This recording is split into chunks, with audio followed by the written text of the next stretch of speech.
اور حضرت ابوبکر کا درگزر۔ یہ واقعہ غزوہ بنی المستلق 5 ہجری کے بعد کا ہے۔ رسول اللہ اپنے لشکر کے ساتھ واپس مدینہ تشریف لا رہے تھے۔ حضرت عائشہ جو نبی کی زوجہ مطہرہ تھیں اس سفر میں بھی اب کے ساتھ تھیں۔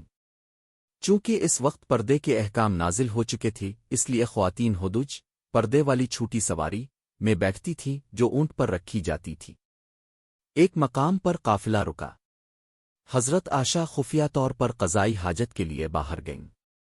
جب واپس آئیں تو دیکھا کہ ان کا ہار گر گیا ہے۔ وہ اسے تلاش کرنے واپس چلی گئیں۔ ادھر قافلے والوں کو گمان ہوا کہ حضرت عائشہ ہودج میں ہی ہے اور انہوں نے ہودج کو اونٹ پر رکھ دیا اور قافلہ روانہ ہو گیا۔ جب حضرت عائشہ واپس آئیں تو قافلہ جا چکا تھا۔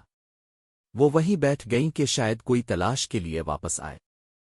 اتفاق سے ایک صحابی حضرت صفوان بن معطل جو قافلے سے پیچھے رہ گئے تھے وہاں پہنچے۔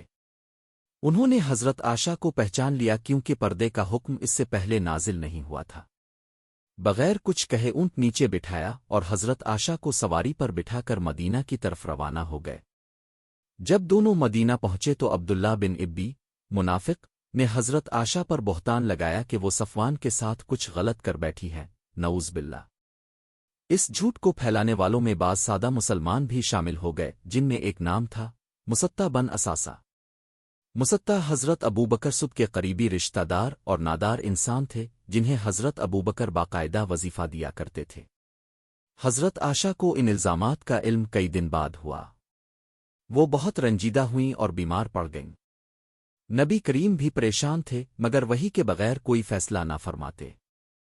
آخر کار اللہ تعالیٰ نے سورۃ النور میں کئی آیات نازل فرمائیں جن میں حضرت عائشہ کی پاکدامنی کا اعلان کیا گیا۔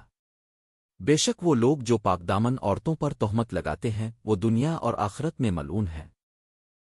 اللہ نے ان لوگوں کی مذمت کی جنہوں نے جھوٹی بات کو آگے بڑھایا اور ان سچے مومنین کی تعریف کی جو خاموش رہے۔ حضرت ابوبکر کا غصہ اور آزمائش۔ جب حضرت ابوبکر صدیق کو پتہ چلا کہ مصطح ان کی بیٹی پر جھوٹا الزام لگانے والوں میں شامل تھا تو انہیں بہت دکھ ہوا۔ انہوں نے قسم کھا لی کہ اب مصطح کو کبھی کچھ نہیں دیں گے۔ ایسے میں اللہ تعالیٰ نے قرآن میں ایک ہدایت نازل فرمائی اور اہل فضل و وسعت کو یہ زیب نہیں دیتا کہ وہ قرابت داروں مسکینوں اور مہاجرین پر خرچ نہ کریں اور معاف کر دینا چاہیے۔ کیا تم یہ پسند نہیں کرتے کہ اللہ تمہیں معاف کرے؟ حضرت ابوبکر کا عفو و درگزر۔ حضرت ابوبکر نے فوراً قرآن کی آیت پر عمل کیا اور فرمایا، جی ہاں میں چاہتا ہوں کہ اللہ مجھے معاف کرے۔